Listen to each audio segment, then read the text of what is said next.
Beyond the newsroom, where untold story is revealed.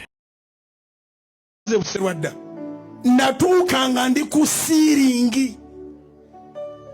nga ne bwe njogera obwogezi olwaliro ku ssaawa 10 tugenda kuba n'okusaba ne kikomaawo ssaawa 10 abatona woyisa bigere ekyo nno kiyinza okuba nga kikusanyusa naye ng'abaneetolodde abayimbirira okumala omwezi mulama nga bayita abantu bajje ne batajja nze nga njogerera ekiikemu ne bajja nga ne wembeera sikyalya nga nkisudde nti omuntu bwajja mu ndeeba nga neetaaga bamugamba siriwo yanjagaza ki. Baganda bange baana ba taata ekyamazima amatuufu Abaganda bagamba Ssekabwake weeyolera mwato keeka kuluma enteega oba oliawo abantu abamu kyebava balekerawo okuyamba. Pastor Lozias Bugingo wetwogerera kaakano 2025 amutandise n'akasuka bigambo bisongovu eri Pastor Joseph Sserwadda era ng'ategeeza nti omusumba Sserwadda teyamwagalizaako era nga ne bwe yabeeranga n'abantu mwanattu yamukwatirwanga obujja. Bino nno bivudde ku ki wawe bitandikidde ngenda kubeera nga mbikuwa. Nkusaba n'obuwombeefu obw'ekika ekyawaggulu video soko jimpere like munywanyi etambule etuuke ku buli ssekinnoomu mu ngeri y'emu ggwe atanna subscribinga nkusaba osooka osubscribinga ofuna emboozi zonna ze tuteekayo ku mukutu guno The Downfall and the Rise of Pastor Bugingo wetwolekedde akadde kano kennyini gwagenda mu maaso n'okubeera ng'ongoberera galolanga naffe simu zaffe weziryawo wansi ku screen tukubire kate tusobole okubeera nga bizinesi yo mwana tutugikuwasaganya buterevu. Nzikiriza nkuwe vidiyo eno eya Bugingo. Joseph Sserwadda natuukanga ndi ku siiringi nga ne bwe njogera obwogezi olwaliro ku ssaawa 10 tugenda kuba n'okusaba ne kikomaawo ssaawa 10 abatona woyisa bigere ekyo nno kiyinza okuba nga kikusanyusa naye ng'abaneetolodde abayimbirira okumala omwezi mulama nga bayita abantu bajje ne batajja nze nga njogerera ekiikemu ne bajja nga ne wembeera sikyalya nga nkisudde nti omuntu bwajja mu ndeeba nga neetaaga bamugamba siriwo yanjagaza ki. Waliwo abasumba abalala bangi nze siri basumba balala era omuntu baamutwalanga on record ne bamusabira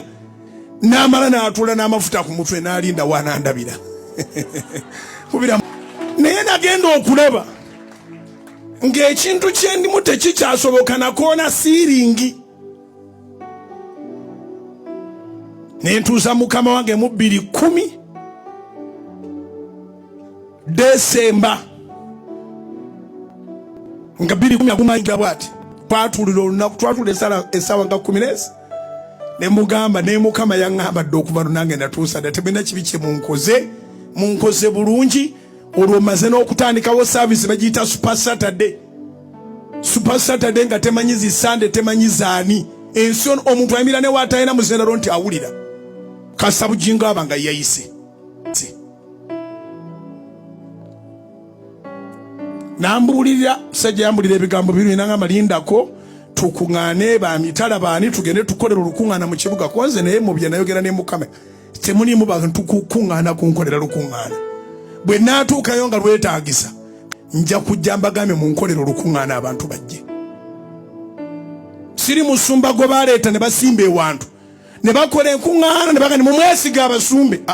mukama yaŋŋamba Bugingo yingire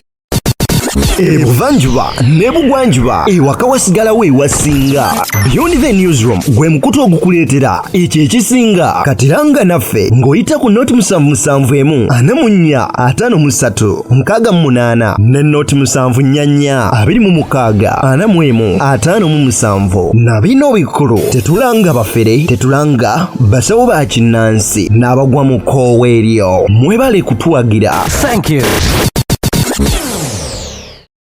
Omanyi Abaganda bagamba nti amalala gakulemberwa kigo naye ate bwe tudda mu byenzikiriza ebimu ku ebyo ebyasuula sitaani kubanga yali malayika mulungi era nga muweereza mu ggulu nga buli omu amwagala wabula ekyaleetera sitaani okumusuula mwatu gaali malala. Kakati nno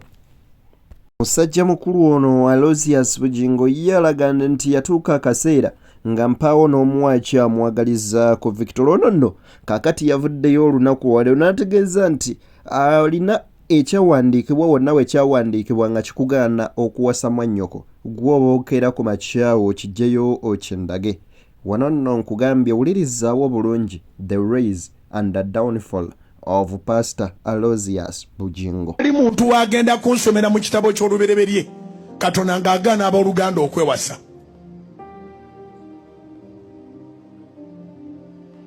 Tutegeregana nolwekyo tuwali nsobi. Katonda tasobya mu kigambo kye temulimu kusobya. Tewali muntu wagenda kunsomera mu kitabo ky'olubereberye. Batugamba nti tokomanga ku oyo Katonda gwe yafukako amafuta bw'ebiti ebyawandiikibwa n'ebitabo ebitukuvu bwe bigamba. Naye n'omuntu atasamba zadde w'ekitiibwa, Bayibuli egamba nti ssa mu bakadde bo ekitiibwa n'ennaku z'oku nsi kuno zibeerenga nnyingi. Ate era mu ngeri y'emu omuntu yenna akusumbya aba muzaddewo ow'omwoyo era deservinga ekitiibwa mu kiti kyonna ne mu levels ne categories zonna nga bwe ziba naddala ng'ogoberedde protocols nga bwe zitambula. Kaakati njagala nkuweeka video kano nga Pastor Bugingo agamba abantu basige ensigo basabire essaala y'amaanyi g'ekisajja. Oyo nno ye Bugingo Aloysius wano nno we tuli. Abagala ekkanisa egaba amaanyi g'ekisajja tugenda kutandika okuzimba. Teekayo sente zo. Mbuliza omusajja akuliranye nti olinamu ku maanyi g'ekisajja. Bw'aba alinamu ku maanyi g'ekisajja munsabire akubuulire alina amaanyi g'enkanawa. Amaanyi g'ekisajja tegasangibwa mu buddomola na mirandira gye mulya. Omuyimbi amanyikiddwa nga Semanda King Saha Kabaka avuddeyo n'agera mu maaso n'okubeera ng'alumba Muhammad Nsereko n'amugamba ebigambo bye wayogedde byonna mpa tebiriimu makulu yadde magezi era naawe ekyogamba mbu tewabaawo alinnya kulumberwa Katolubwama kiraga nti naawe toli muntu mukenkufu wabula oli mutooletoole. Ebigambo bino bya muyimbi Semanda King Saha. Nzire kuloba tujjeko olumanyimanyi omanyi n'okumanya ennyo kujja kukozesa abantu ensobi. Bannange mumanyi nnyo bye mumanyi binzoba byabaggwako muleka bamanya balala boogere. Simumanyi ate mumanyi agoba abantu mulumbe bino byagamba nti agala abantu mulumbe lwa Katolubwama wa family eyo olofa bali mu ddaame. Olofa bali mu ddaame gendo ebuuza muganda nange feza kwate twogera bintu by'abantu ebimu tubiwa ekitiibwa nga bebabize gendo obuze Conrad mutabani wa Katolubwama omubuuze connectivity gye nalina ne daddy. Abasajja bagala nnyo okuwamba buli muntu bakiwambe buli kitu bawambe. Bannange mbabuulira tugenda mu tayimu ya kalulu oba tolina byakwogera ng'okampeininga sirika kubanga ffe boyagala okudi campaigninga ogenda tutegera tudi campaigninga boy ate gwa talina nakyokoze wano ku ground kati ffe twagala oyo omusajja wakomawo mu kamera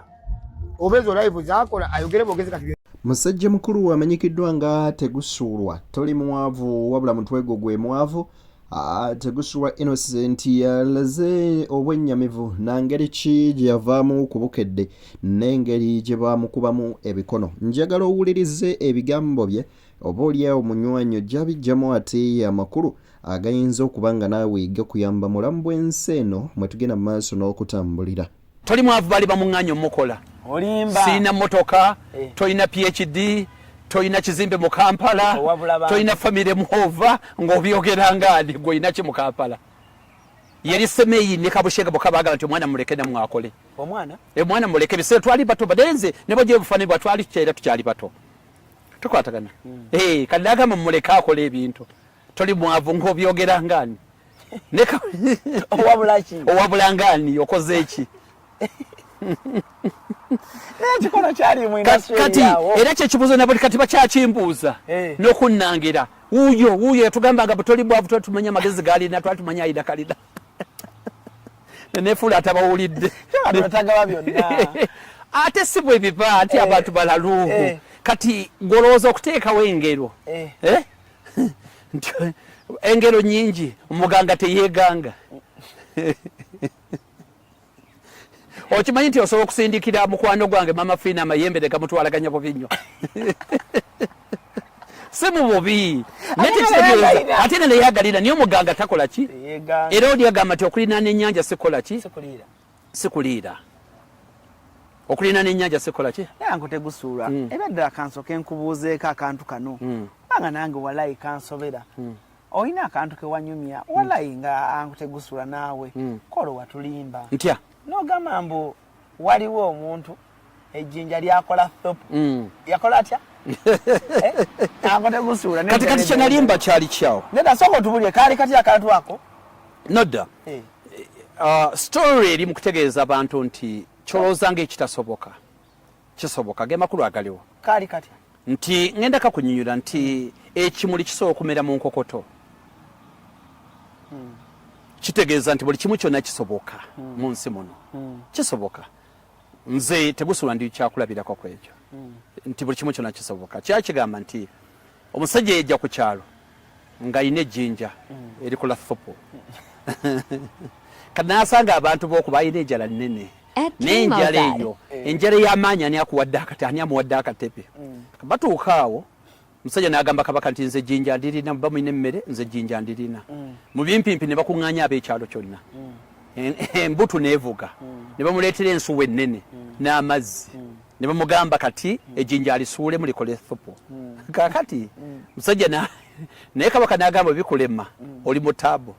musajja ejjinja lye n'aligyemu katambala n'alisumula n'aliteekamu mazzi ne geesera n'atabulamu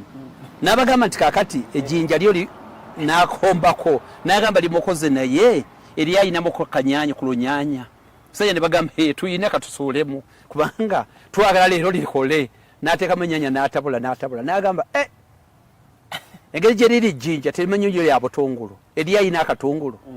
ne basuulamu nawe n'agamba nti eri ayina akaziga akaganda ng'akalina ne basuulamu ne bagamba byonna byoyagala tujja bikuwa ejjinja eryo lero tulikakase bamala n'agamba nti naye kakati eri ayinayo ku bukejje ne baleeta ne musajja n'akola ki ne basuulamu n'agamba kyetagisayo obunyamanyama nga butonotono nga si bungi ne basuulamu nti n'ayinayo biringanya leeta okole ki osuulemu kati gye byaggwera olwokuba ebirungo byali bingi bagenda okumaliza bwe bati nga grave ali awo ntalabika kati ekibuuzo kyali nti ejjinja lye lyakola thupu oba byali birungo amazima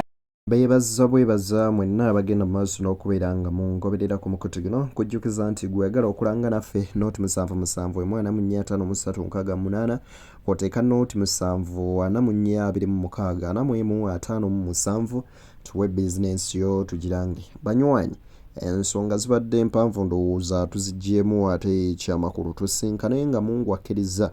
ate mbaagaliza ebyo bye musinga okuba nga munjagaliza.